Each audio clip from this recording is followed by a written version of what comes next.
Family Ties was a classic 1980s sitcom that explored the growing cultural divide between the hippie movement of the 1960s and the more conservative movement currently going on in the 80s. The show's creator, Gary David Goldberg, had noticed a growing trend where parents who came from the free love and liberalized 60s were having kids who were distancing themselves from those ways of thinking. Instead, they were getting into the more materialistic and conservative views of the Reagan era. Goldberg thought this contrast would make for an excellent family dynamic. So he created the show around a family of two former hippies who had 3 kids. Later on, a 4th joined the group to coincide with actress Meredith Baxter's actual pregnancy. The eldest son was Alex, who began the show already espousing the conservative views of the now prevalent Reagan Revolution. The show ran on NBC for 7 seasons from 1982 to 89 and was a hit for the network. It also created a breakout star in Michael J. Fox, who was able to catapult his success on the show into a major film career in the 80s and 90s. In this video, we're taking some behind-the-scenes looks at Family Ties. So stay tuned as Factsverse presents Family Ties Cast finally addresses behind-the-scenes drama.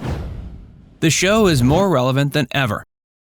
In 2020, the cast came together for a reunion over Zoom. They talked for a while about their memories from the show and how it could actually act as a model for the way people should be able to converse and connect with people they disagree with. Stephen Gross, who played the father, Stephen Keaton, remarked on how the politics of the 80s was a much more kind and respectful time, and that even those at the height of political power were often able to find ways to work with each other. He cited the famous stories of President Reagan fighting all day with Speaker of the House Tip O'Neill, but then at night drinking whiskey with him and having civil conversations. Gross lamented the fact that these days there's a lack of that kind of respect and civility. And he said he loved the fact that even though the show was set around basic political disagreements and differences in viewpoints, the family was always able to sit around their kitchen table and come to compromises and speak with civility to each other. Tina Yothers, who played Jennifer Keaton, echoed his sentiments. She talked about how she has 2 teenage kids and she's trying to find ways to teach them how to navigate through society and democracy in general without developing hatred for those who disagree with them. She said, quote, "We need to definitely come back to the Keatons' kitchen table." Meredith Baxter, who played Mother Elise Keaton, was happy to report that in her family there are plenty of political divides, but everyone gets along. Perhaps this was influenced by years of sitting at the Keaton table.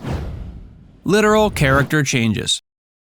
The role of Alex P. Keaton turned Michael J. Fox into an overnight sensation. He made the part his own, even ad-libbing the P in his character's name during his audition. The producers enjoyed that so much they added it into the script. But before Fox was able to take on the part, it was originally given to another now famous actor, Matthew Broderick. Matthew, like Fox, was a young up-and-comer who emanated a fresh-faced and innocent vibe, with elements of wisdom and sarcasm. Gary David Goldberg thought he'd be perfect for a conservative and preppy 80s youngster and actually cast him in the part. But to Goldberg's surprise, Broderick turned him down. At the time, he wasn't living in LA, and he didn't want to make the move just to try out a new sitcom. Obviously, no one knew at that point the major hit it would become. Regardless, the decision was frustrating for Goldberg. He began looking at more and more audition tapes, reportedly shaking his head in frustration with each one. Finally, he saw Michael J. Fox's tape. At first, he was less than impressed. He felt he had played the part too condescending and snarky. But casting director Judith Weiner saw something in Fox. She convinced Goldberg to bring him into the studio and test in person. She also coached Fox to play the character more earnestly, which he did. Goldberg was blown away. He offered Fox the part, and the rest is history. Figurative character changes. The role of Mallory was a classic dumb sitcom character. Her lack of intelligence became the source of many jokes, especially juxtaposed to her brother, the brilliant Alex. And when most people think back on the show, that's the primary dynamic they remember. But that wasn't always the case. Mallory, played by Justine Bateman, wasn't supposed to be a dumb character. Originally, she was written as a middle-of-the-road normal sister. In fact, in the pilot, there was a reference to her being quite smart. In the episode, she talks about how much she's enjoying being a cheerleader. In particular, she loves how much she can bring smiles to people's faces as she does it. And then she likens herself to a famous mathematician and philosopher, Albert Schweitzer. She joked that she was Albert but with pom-poms. So clearly the producers at that point didn't intend for her to be a dumb character, but they eventually changed their minds. At one point, Alex made fun of Mallory, and in the moment, Mallory assumed it was a compliment. That resulted in a huge laugh. As soon as the producers noticed it, they made the decision they'd lean into that aspect of the character. So they quickly made Mallory less and less smart, which was ultimately the source of a lot of great jokes throughout the series. Transportation woes.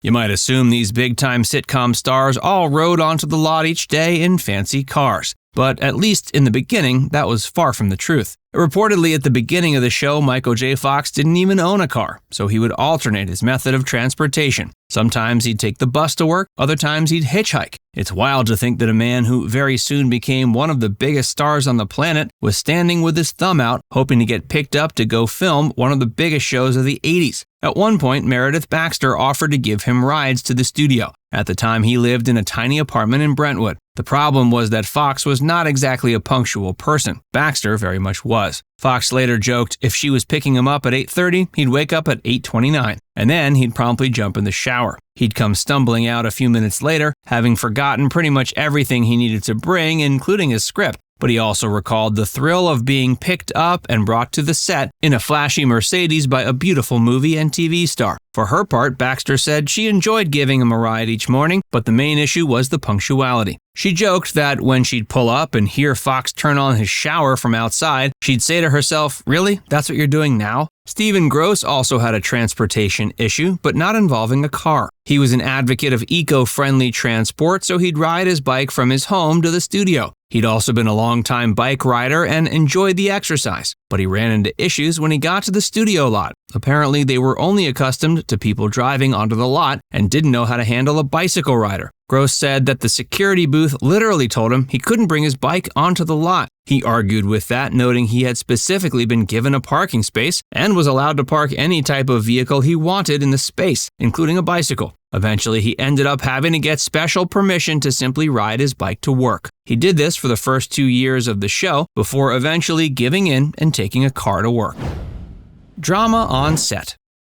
When the cast came together to talk over Zoom in 2020, they revealed the truth about the drama behind the scenes. And the amazing truth was, there really wasn't any. Michael Gross flat out said there weren't a lot of problems overall and literally no controversies behind the scenes on set. He said he always had trouble understanding the stories he'd hear about the drama on the sets of other shows in production. That was mainly because Family Ties was, as he put it, perfection. The cast also talked about how they made a point of treating the guest stars well too. On most shows, the main cast is very close, having spent so much time together. And then people who come on to act on an episode or handful of episodes often feel shunned or left out. And it's most often not meant as a hostile act, it's simply they're the new person joining a group that's been working together every day for a few years. But the Family Ties cast had experienced that process from the other side and knew it was lonely for guest stars. So they made a point of always making sure any guest actors joining the set would feel welcome. Now it's time to hear from you.